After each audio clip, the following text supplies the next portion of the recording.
Okay, so I realized that this is going to be a harder one to argue than Clockwork Orange because Hunter S. Thompson kind of has this like mythical like reputation as being like larger than life and being quite a, you know what I mean, trailblazing, trend setting kind of person. And it seems one of those ones where it's like almost like a fictional idea of Hunter S. Thompson people have in their brains rather than a reflection of what he was like as an actual person.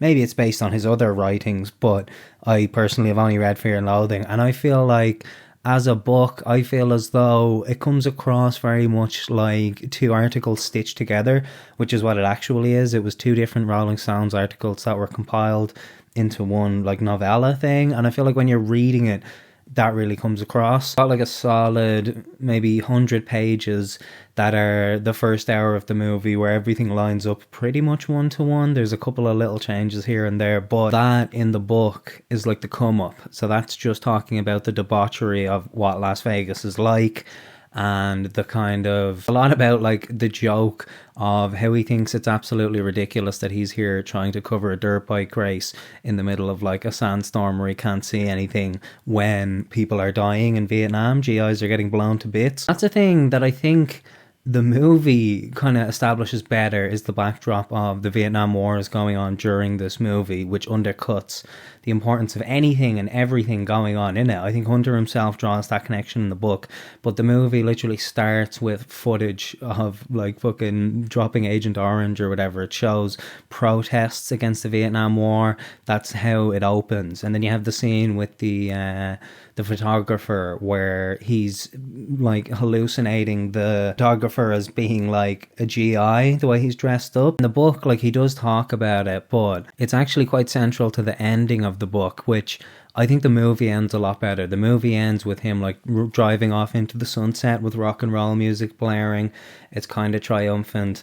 Whereas the ending of the book, it kind of feels like it peters out. Then you have the last 100 pages, which are like a reflection on drug culture as a whole. There's a lot of introspection, a lot of him like was kind of like meditating on things that happened in the past, in his own past, that could be fictionalized, could be exaggerated, could be made up just to prove a point. But it comes across like you have half a book about, it's like it's like you're coming up, it's like you're getting high, you're rising and rising and rising, and then the second half of the book, the amount he talks about taking drugs kind of goes away, and it's more about him just like lying to people and schmoozing around, and as I said, like reminiscing on the past. Just it becomes the second 100 pages of the book. I found it got kind of tedious. It felt like it dragged.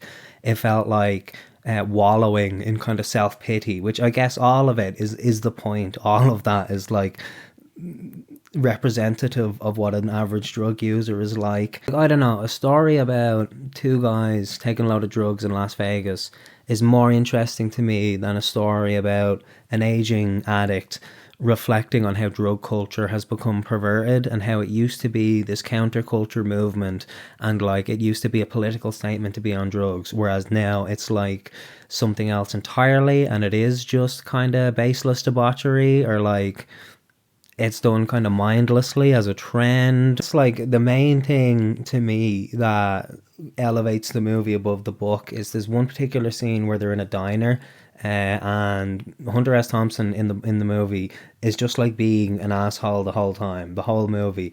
And in this scene, Dr. Gonzo like cuts the cord off of a phone, and he's being really threatening to this waitress, and they're about to leave, the two of them, and Hunter S. Thompson is bringing his like coffee or whatever with him, and he decides to go back and leave it there before he goes. And that's just his little moment of like learning, you know what I mean? That's the one moment in the whole movie where it feels as though he kind of grows and changes as a character, and then that to me means that he earned that ending of riding off into the sunset with the rock and roll music, because he does have that change. Whereas in the book, that's just another chapter of look at how unwieldy and uncivilized and savage these two men are being while on drugs. That's just kind of like, you know what I mean? It gets repetitive after a while. The movie does a good job of kind of like ebbing and flowing. Ending of the book does tie into the Vietnam thing, where he walks past a bunch of GIs in the airport and he like says something snarky to them and bursts out laughing.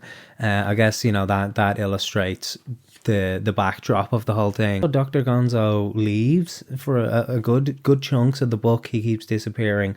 I feel like he's in the movie more. That's the Benicio del Toro character.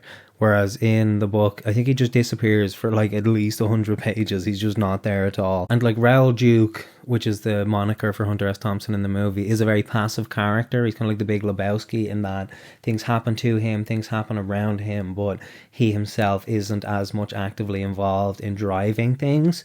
So when you take Dr. Gonzo out of the story, who is kind of the more rambunctious of the two, it just becomes much more slow paced, and it isn't as interesting. I feel like just like disparate themes, the book, the fact that the first half it's kind of almost like a celebration of of drug use, and by the end of it it's like, it seems like an anti-drug PSA. Honestly, by the end of it, it's like, don't end up like me. I feel like that's what makes the book so sad, is that this is this guy's magnum opus. This is his most known piece of work, and it's 2 articles hastily stitched together. And he fucking killed himself because there was no football on the TV. Like, they go to a drug conference halfway through the movie full of cops talking about drug culture. And that is just one scene in the movie that they just kind of breeze past. But in the book, he talks about that so much. He reflects on that and meditates on that and thinks about that so heavily. That's what made me woke to the fact that, oh, this is the second article now. This isn't the first article. This is a different article. This is a different story where he's still talking and thinking about that. Really sad story that Johnny Knoxville tells of like a couple of weeks before Hunter S. Thompson killed himself. They met each other and like they were taking pills or whatever, and like there was a room full of people and they were reading from one of Hunter S. Thompson's books to try and cheer him up because he was like in a really depressive mood at the time, and it didn't seem to do anything for him, which, I don't know, just hearing Johnny Knoxville talking about someone else being a burnt out, you know what I mean, drug addict is just kind of fucked up. So I guess the elephant in the room of this whole video, I was going to start by talking about this, but I feel like that probably would have made people just dislike and leave. To talk about this, I want to talk about the other Hunter S. Thompson movie, which a lot of people might not even be aware exists. It's called Where the Buffalo Roam, and Bill Murray plays Hunter S. Thompson, and Peter Boyle plays my attorney, Dr. Gonzo. And it's about, essentially, it seems to be about a real life, like, memorial article that Hunter S. Thompson wrote about that guy who disappeared. It seems like in real life he went on a boat with a bunch of criminals and they hated him and they fucking killed him and threw him overboard, I think. Hunter S. Thompson did wrote a thing speculating what could have happened to him.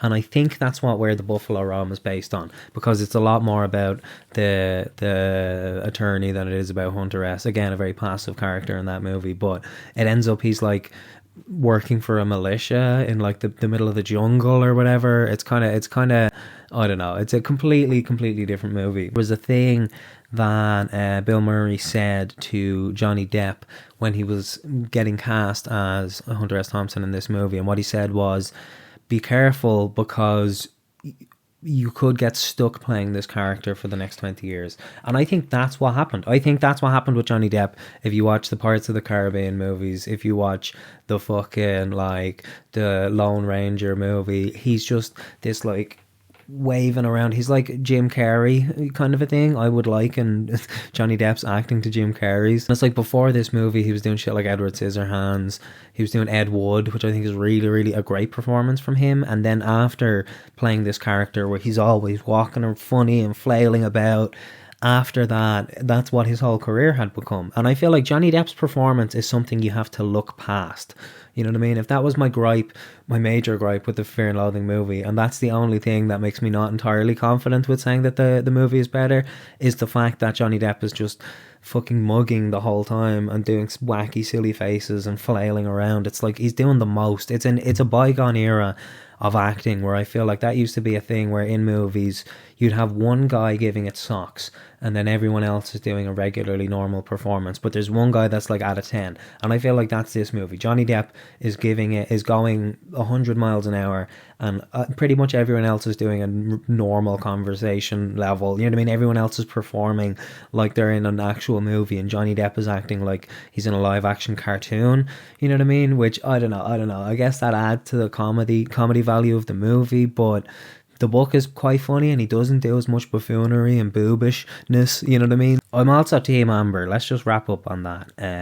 I don't know. It just seemed like what she was coming out with was a victim testimony, and what he was coming out with was like a spin doctor public relations team.